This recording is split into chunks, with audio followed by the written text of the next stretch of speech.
the rise of the Fulani hegemony, we could not build a rule-based society because that hegemony functions on multiple class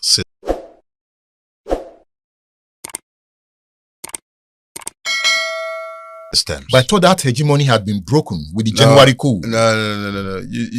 When you think about it in those terms, you're then thinking about the hegemony in terms of personnel. It's not personnel. It's system. It's the idea. Every system is predicated on ideas. All systems. Do not die in their war. It wouldn't have been their war. It would have been our own.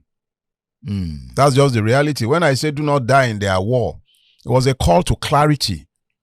When politicians are fighting their pitched battles and you go and take side with one politician, you just die for nothing. That's their own war. But when you identify your own interests and you stand behind it and you are prepared to fight and die for it, I would applaud you. Those are worthy deaths. You know, many Nigerians were ready to die in your war. That was what I noticed, right? It restored hope for me. When I came out and I saw, in fact, whilst I was in prison, I was hearing the noise of the people outside. They were ready to die in your war. Why do you think I was snoring in prison? There was no need for me to fight again. People were fighting outside, so I could snore. Money had been broken with the January coup. No. When you think about it in those terms, you're then thinking about the hegemony in terms of personnel. It's not personnel. It's system. It's the idea. Every system is predicated on ideas. All systems. If I wanted, the person who built this microphone, for instance, wanted to build a microphone. So the idea of the microphone resulted in this.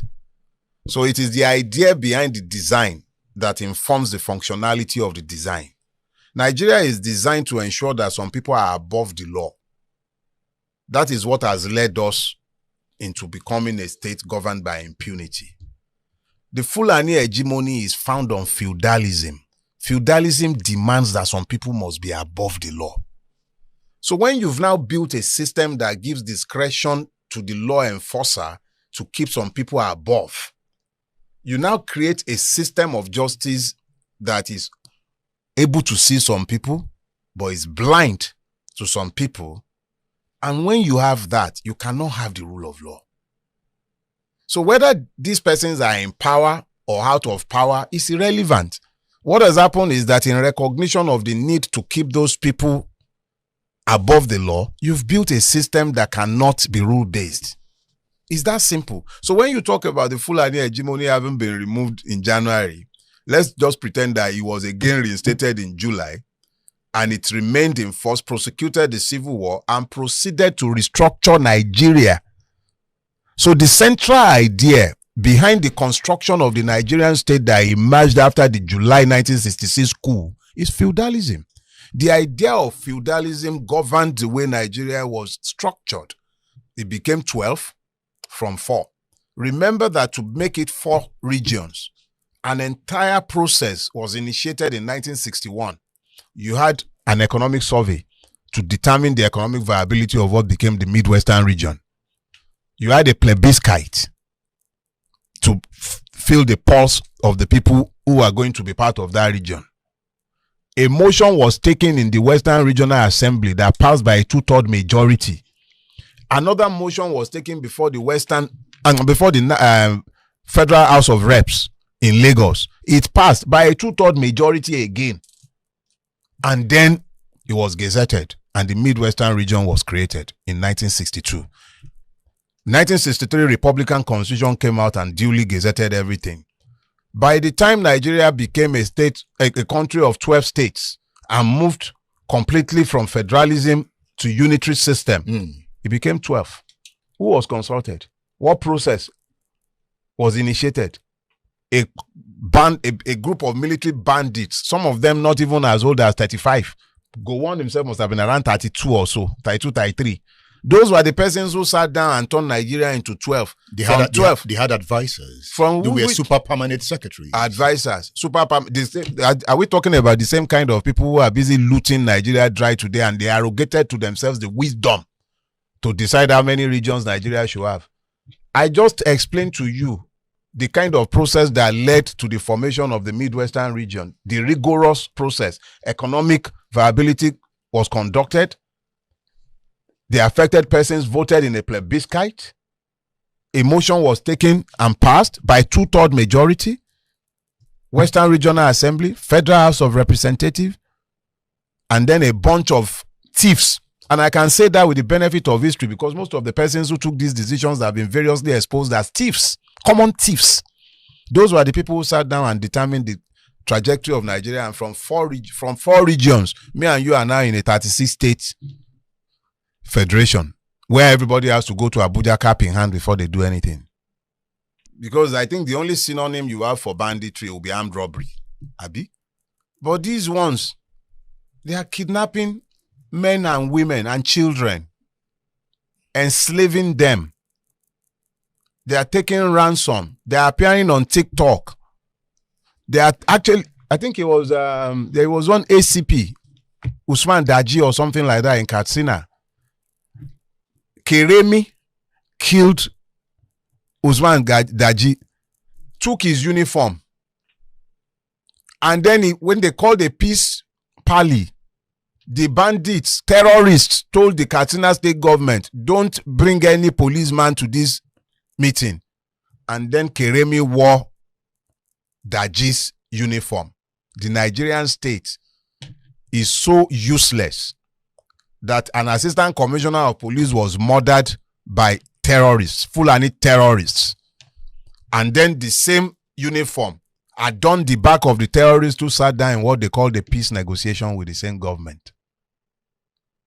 It is the impunity that has been extended to the Fulani that has made it impossible to deal decisively with the madness that has overtaken us. You want the Fulani to be dealt with? Any criminal should be dealt with. His tribe, his ethnicity, his religion should not matter. When we say Fulani, we must always be careful that it's not about the ethnic nationality of the criminal. It is the criminal that we need to be dealing with. That the person happens to be Fulani should not prevent his prosecution. It should not mean that because this person is from one particular ethnicity, you close your eyes to his criminality. You have accused Buhari of enabling them. Of course he did. And I'm not the first to say so. Usman Bugaje, or what was his name? Was it Baraje or Bugaje? The one that was the national secretary when they started their APC. He came into the public space. He volunteered the information. He said very clearly on the record that they imported Fulani terrorists from different Sahelian countries. He named them. Commodore Laumi went into Channel's TV station, the morning show. He equally said very clearly that as far back as 2016, they had given the list of terrorist sponsors in Nigeria to Buhari, and he did nothing about it. Malami had names running into over 100 given to him by the Emirates, the UAE, of sponsors of terrorism in Nigeria. He did nothing about it. It was only last year, late last year, that some militia men were seized in Kwara State who said that they got their arms from the National Security Advisor. They were carrying automatic weapons. They were Fulanis. Not to be terrorists. The arms were to be used for vigilante purposes. By who? How can Fulani come into Kwara State as vigilantes? What about the people there? But Kwara State is also the home of Fulanis. What about the others who are living there? How come the law enforcement agents were not even aware of them? The first they became aware of them was when they were apprehended. How? The Fulanis are the recurrent decimal in the insecurity that has overtaken our country. And then somebody who is a member of the same Fulani nation sits as the National Security Advisor of Nigeria and is harming a Fulani militia. Or should we say that Tinubu armed Fulani militia? The only name that was mentioned, at least in the public space, was the NSA. To the president. To the president. Perhaps acting on behalf of the president. You have to presume that the president is aware. Is the NSA to the president? So you have to presume that, but it doesn't make it right. How do you go about the business of handing automatic weapons to an ethnic militia that is already publicly complicit to the knowledge of all and sundry in the insecurity? But Niger Delta militants have automatic weapons. And how has that worked for all of us? So it's not just about the Fulani. No, how has that worked for us? Even in the southeast, you have boys with automatic weapons. What has happened is that Nigeria has licensed madness in pursuit of impunity. We point to the Fulanis, but it's not an exception. It's the same all over. Are we at war? Functionally, yeah. I came to Ibadan this morning quite apprehensive about the security situation I'll find on the road, and I'll be heading back to Lagos with the same level of apprehension. What can Tinubu do? Why is he in the office if he can't do anything? Yorubas will say, what's the point of naming you as the hawk when you can't even catch ordinary chick? What can he do? As the president, he's the commander-in-chief of the armed forces. All he has to do is find the will to do the right thing. A ragtag army of bandits and terrorists have overtaken a country, the same country that went to Liberia, the same country that restored peace in Sierra Leone, the same country that was busy dropping munitions in Benin, cannot face a ragtag army of Fulani bandits and terrorists. That is not incapacity, that is collusion.